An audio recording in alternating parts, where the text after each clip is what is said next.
Il y a une phrase que j'entends souvent chez les entrepreneurs, je n'ai pas le temps. Et en général, la solution qu'on leur propose, elle est assez prévisible. Fais des to-do list, revois tes priorités, utilise un agenda, bloque ton temps, utilise une application, lève-toi plus tôt, apprends à dire non, travaille plus efficacement, augmente ta productivité. Mais dans cette vidéo, j'ai envie de t'inviter à une réflexion plus profonde que juste des hacks de productivité.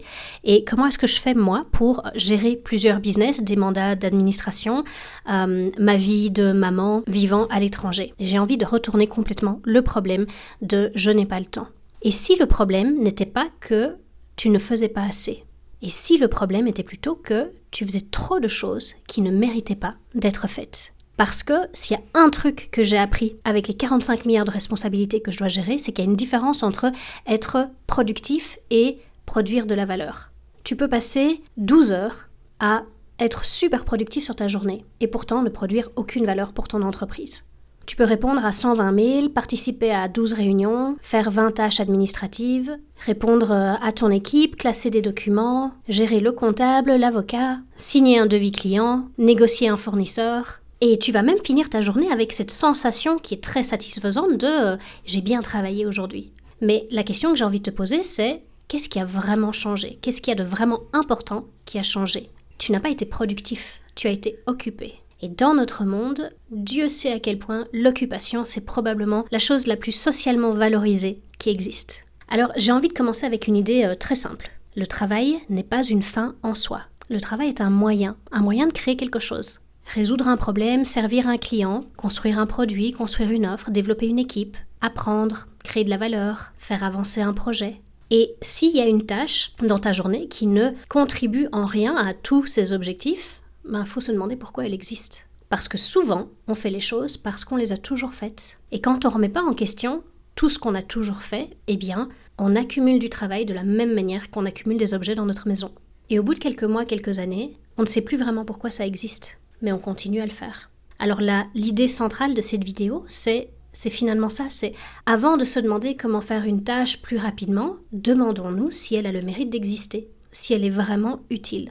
Parce que si tu peux supprimer une tâche, tu augmentes ta productivité de manière bien plus importante que de gagner 20% sur son exécution. Et c'est juste mathématique. Si tu as une tâche, disons qui prend 1 heure, que tu trouves un moyen de la faire 2 fois plus rapidement, ça te prend toujours 30 minutes. Tu as économisé 30 minutes. Mais si tu supprimes complètement, tu as gagné 1 heure. Et si c'est une tâche que tu as l'habitude de faire, disons 200 fois par an, tu viens d'économiser 200 heures. C'est pour ça que les personnes les plus productives ne sont pas nécessairement les personnes qui travaillent le plus vite. Ce sont les personnes qui se posent la question avant de commencer de « est-ce que cette tâche est vraiment utile? À quoi est-ce qu'elle sert ?» Et il y a une deuxième question que tu peux te poser. Si tu ne fais pas cette tâche, qu'est-ce qui va se passer réellement? Pas ce qu'on imagine qui se passerait, ce qui se passerait vraiment réellement. Et parfois, la réponse est rien. Et cette réponse devrait te faire réfléchir. Parce que certaines tâches survivent simplement parce que personne n'a jamais pris la responsabilité de la supprimer. Donc maintenant que tu as compris le premier principe d'abord on se pose la question de l'utilité en fait de la tâche et de supprimer toutes les tâches qui n'ont plus d'utilité. Le deuxième principe de cette vidéo, c'est comment est-ce qu'on simplifie ce qui reste? Parce que parfois, dans notre propre organisation, mais aussi dans l'organisation qu'on a créée ou dans l'organisation dans laquelle on travaille, on a l'art de transformer une tâche en une procédure en 17 étapes, avec un contrôle, une validation, une exception, et progressivement on a construit une usine à gaz pour quelque chose qui pourrait être probablement fait en peut-être 10 minutes. Et la complexité, c'est pas quelque chose qui se crée en une fois, c'est quelque chose qui s'accumule, ce sont toutes des petites décisions du quotidien qui font que ça devient de plus en plus complexe. Si à un moment donné, on ne prend pas la peine de remettre en question et de se poser la question de mais pourquoi est-ce qu'on fait ça et pourquoi est-ce qu'on le fait comme ça, on crée petit à petit du chaos.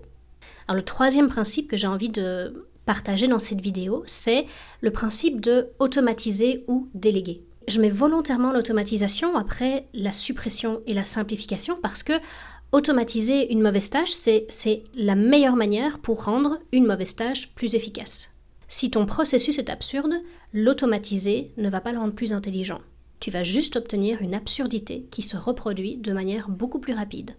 Donc si on résume, supprimer, simplifier et soit automatiser, soit déléguer. Et c'est une logique que tu peux appliquer à presque tout. Mais il y a quelque chose d'encore plus important. toutes les tâches n'ont pas la même valeur. Travailler 1 heure sur ta stratégie n'a pas la même valeur que travailler 1 heure à vérifier des données dans un fichier Excel. 1 heure à coacher un collaborateur n'a pas la même valeur que 1 heure à répondre à un email client. 1 heure à parler à un client n'a pas la même valeur que 1 heure à compléter ton Notion. Et le souci, c'est que notre cerveau adore les tâches faciles. Parce que le fait de les abattre une par une, ça lui donne l'impression de progresser. Tu coches, tu termines, tu ranges, tu réponds, tu avances. Tandis que les tâches les plus importantes sont souvent aussi les plus inconfortables. Penser, décider, créer, vendre, résoudre, dire non, avoir une conversation difficile, changer de stratégie. C'est précisément pour ça que on peut avoir tendance à se réfugier dans le travail facile. Parce qu'il nous donne l'impression de travailler, sans nous obliger à faire le travail qui est vraiment important. Alors moi personnellement, la manière dont je procède pour pouvoir gérer tout ce que j'ai à gérer, c'est que je me pose chaque jour une question très simple. C'est quoi la chose que je pourrais faire aujourd'hui et qui rendrait toutes les autres tâches moins importantes? Et cette question va complètement changer ton rapport au travail. Parce que l'objectif, c'est de chercher à créer un effet de levier. Et la vraie productivité vient souvent de cet effet de levier. Un bon recrutement peut supprimer des heures de travail. Une bonne décision stratégique peut rendre inutile des mois d'efforts. Un bon processus peut supprimer des centaines d'interventions. Une simple conversation peut résoudre un problème qui occupait toute l'équipe depuis 3 semaines. Une amélioration de ton produit peut réduire drastiquement les demandes faites à ton équipe de support. Et c'est vrai que ce ne sont pas nécessairement les actions les plus visibles, mais par contre, elles ont un effet disproportionné. Je ne te promets pas dans cette vidéo que ça va te permettre de travailler que 4 heures par semaine. C'est pas le sujet de la vidéo.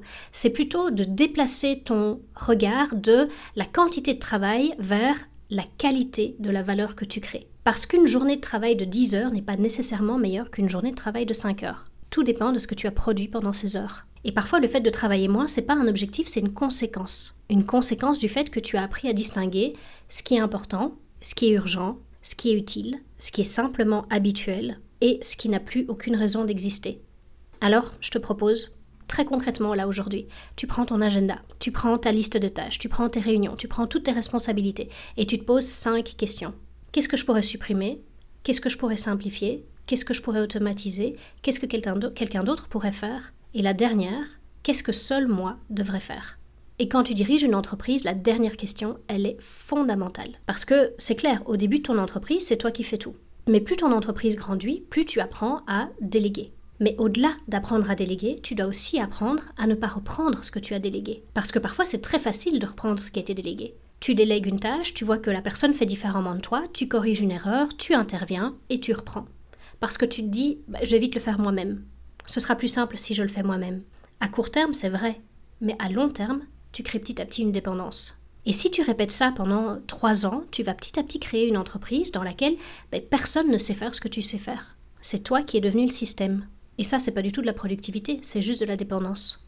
Donc plutôt que de toi essayer de devenir une machine qui optimise chaque seconde de ta vie, regarde-toi comme si tu étais un système. Regarde ton travail comme si c'était un système. Et pose-toi la question de « mais où est-ce que mon effort crée vraiment de la valeur ?» Et où est-ce que mon effort compense un système qui est mal conçu? Parce que oui, peut-être que si tu compenses constamment les défauts de ton système avec ton énergie personnelle, tu vas tenir un certain temps. Mais tu ne crées pas quelque chose de solide. À un moment donné, ton énergie va devenir la limite de ton entreprise. Alors je te propose demain matin, avant de démarrer ta to-do list, pose-toi vraiment la question. Si je ne faisais que 3 choses aujourd'hui, lesquelles auraient réellement un impact? Pas les 3 les plus faciles, pas les 3 les plus urgentes, les 3 qui auront le plus d'impact sur le développement de ton entreprise, ou sur la gestion de ton travail, ou sur la gestion de ta famille, si tu veux appliquer tous ces principes à la gestion de ta famille, ou la gestion de ta vie. Parce que la vraie productivité, ce n'est pas la capacité à toujours faire plus. C'est la capacité à faire ce qui compte suffisamment bien pour que tout le reste devienne moins important. Et donc si tu veux vraiment produire 2 fois plus, en 2 fois moins de temps, commence par te demander qu'est-ce que je pourrais arrêter de faire ?